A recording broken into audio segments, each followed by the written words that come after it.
Media online seputaran .id, wanjukung.id di Banjarmasin, Kalimantan Selatan pada perayaan Idul Adha 1445 Hijriah melaksanakan penyembelihan hewan kurban di Blok Bawang Merah 3 RT 65 Kelurahan Sungai Andai, Banjarmasin Utara.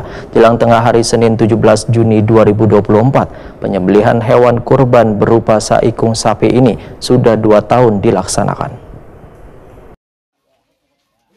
Media online seputaran ID, Wanjukung ID di Banjarmasin, Kalimantan Selatan pada perayaan Idul Adha 1445 Hijriah melaksanakan penyembelihan hewan kurban di Blok Bawang Merah 3 RT 65 Kelurahan Sungai Andai, Banjarmasin Utara jelang tengah hari Senin 17 Juni 2024.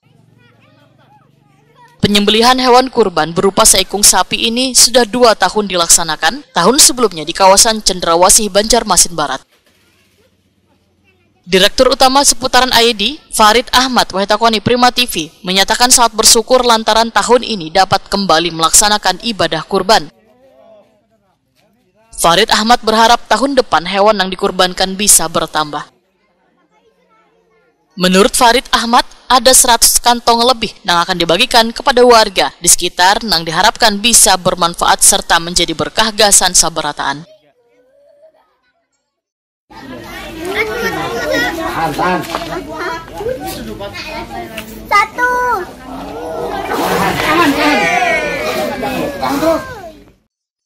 Sementara itu, Wina Rosandari, salah seorang warga, menyatakan merasa bersyukur mendapatkan daging kurban lantaran baru tahun ini ada yang berkurban di kawasan Blok Bawang Merah 3.